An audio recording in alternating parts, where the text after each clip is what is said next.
Para preset di VPN Mentor mengungkap adanya dugaan kebocoran data pribadi yang terjadi di aplikasi tes dan pelacakan COVID-19. Diduga data yang bocor milik 1,3 juta pengguna. Halo Sobat Prima Plasindo. Setelah sebelumnya data BPJS dilaporkan bocor, sekarang data e-hack dikabarkan juga diduga bocor. Apakah benar terjadi kebocoran ini? Apa resiko bahayanya bagi mereka yang datanya bocor? Kita akan bahas bersama dalam Breaking News kali ini.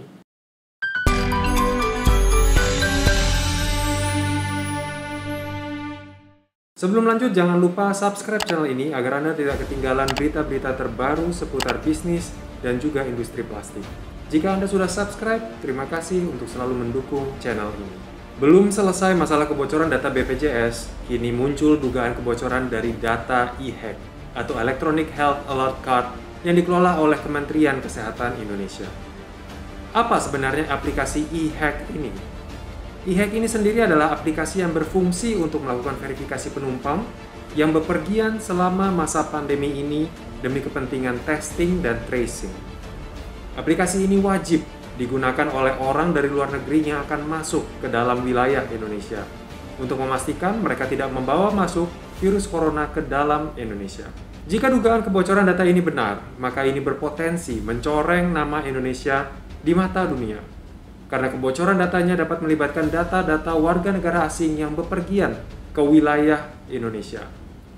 Kebocoran data e-hack mencoreng nama Indonesia di mata dunia, karena e-hack diwajibkan untuk diinstal bagi orang asing yang masuk ke Indonesia, kata pengamat keamanan cyber Alphonse Tanujaya saat diwawancara. Dari mana datangnya dugaan kebocoran data ini? Dugaan ini pertama kali muncul saat ada pihak yang melakukan testing dan penelitian akan database e-hack dan menemukan kelemahan pada sistem verifikasi aksesnya.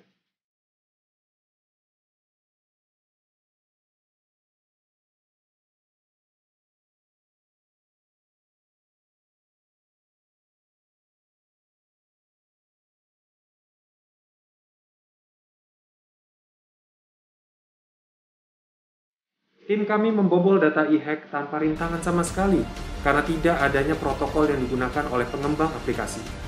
Ketika database diteliti dan dipastikan keasliannya, kami langsung menghubungi Kementerian Kesehatan Indonesia dan menyerahkan hasil temuan kami, kata tim peneliti VPN Mentor. VPN Mentor telah melaporkan temuan pelanggaran data ini pada tanggal 22 dan 27 Juli 2021 kepada Kemenkes untuk ditindaklanjut secepatnya. Namun, mereka mengklaim tidak menerima tanggapan dari pihak Kemenkes atas temuan tersebut. Karena tidak adanya tanggapan, laporan ini diteruskan juga ke Indonesia's Computer Emergency Response Team atau CERT dan Google sebagai hosting dari e-hack. Karena tetap tidak ada tanggapan, akhirnya selang sebulan masalah ini dilaporkan ke Badan Siber dan Sandi Negara atau BSSN pada 23 Agustus 2021 yang ternyata langsung merespon dengan cepat. Dan dalam jangka waktu 2 hari, server e-hack langsung dinonaktifkan. Diperkirakan ada lebih dari 1,3 juta data pengguna yang terancam menjadi korban dari dugaan kebocoran data ini. Apa saja data yang tercakup dalam ancaman dugaan kebocoran ini? Sejauh ini, data yang diduga bocor mencakup identitas pengguna, seperti informasi paspor atau NIK, lengkap dengan nama lengkap, tanggal lahir, kewarganegaraan, bahkan juga foto. Selain itu, ada juga data dari 226 rumah sakit dan klinik, termasuk nama orang yang melakukan testing, tipe testing, bahkan sampai detail. Staf e-hack seperti nama, nomor ID, email, sampai password juga termasuk dalam data-data ini.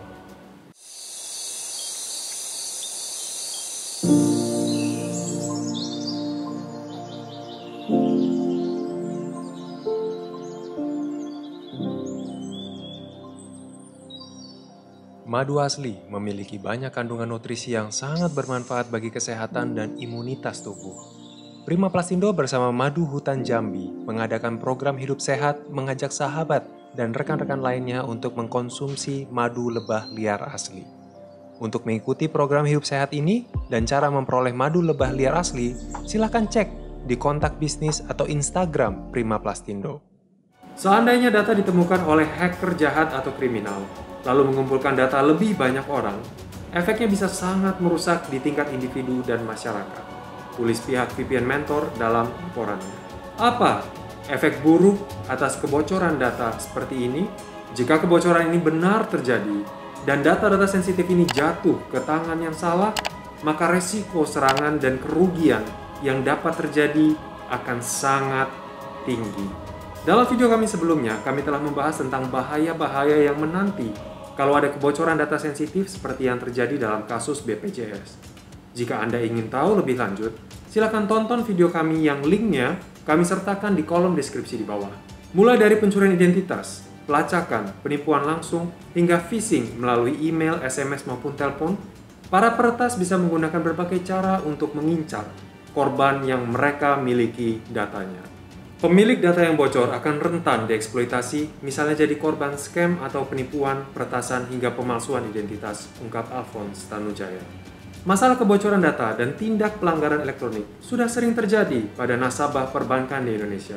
Dan hal ini diungkap oleh Menteri Kesehatan Republik Indonesia Budi Gunadi Sadikin saat menghadiri ungkap kasus tindak pidana ilegal akses data vaksinasi di Mapolda Metro Jaya. Kalau perbankan, korbannya satu orang atau nasabah. Tapi karena ini aplikasi Peduli Lindungi, orangnya lolos, yang kena tidak hanya satu tapi orang-orang di sekitarnya, bisa keluarga, bahkan orang se-Indonesia, ungkapnya. Belum lagi kalau para peretas dapat mengakses secara live database ini dan merekayasa data yang ada di dalamnya secara langsung. Misalnya jika orang positif COVID-19 lalu diganti oleh hacker jadi negatif, mereka jadi bebas berkeliaran, maka jelas akan menimbulkan bahaya besar di Indonesia, ujar Alphonse Tanujaya.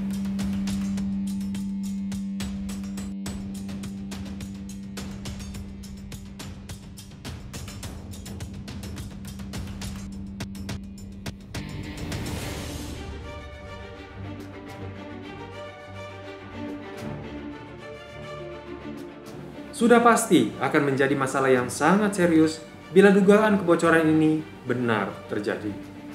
Tapi apakah dugaan kebocoran data ini memang benar terjadi? BSSN dan Kemenkes membantah adanya kebocoran data pengguna e-hack setelah melakukan investasi gabungan antara Kemkominfo dan Kemenkes. Kebocoran data terjadi di aplikasi e-hack yang lama yang sudah tidak digunakan lagi sejak Juli 2021, tepatnya 2 Juli 2021. Jelas Anas Ma'ruf dalam konferensi pers yang disiarkan melalui YouTube Kemenkes Republik Indonesia. Setelah 2 Juli 2021, aplikasi e-hack yang lama diklaim tidak lagi digunakan karena pemerintah mengalihkan sistemnya ke e-hack yang baru dan tergabung dengan aplikasi Peduli Lindungi. Sekali lagi saya tegaskan, sistem yang ada di e-hack yang lama itu berbeda dengan sistem e-hack yang tergabung di dalam Peduli Lindungi.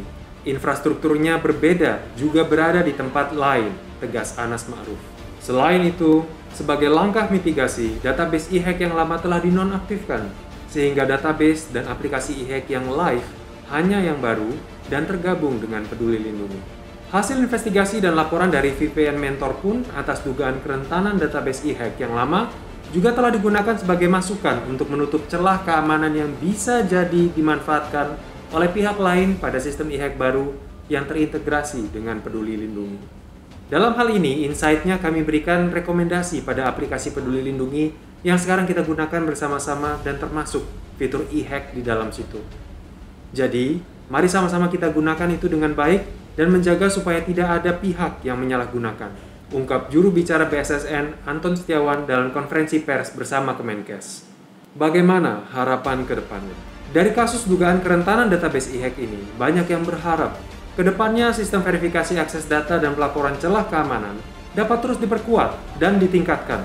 Dari kasus dugaan kerentanan database e-hack ini, banyak yang berharap kedepannya sistem verifikasi akses data dan pelaporan celah keamanan dapat terus diperkuat dan ditingkatkan, sehingga data-data sensitif yang dikelola di dalamnya dapat tersimpan dengan aman.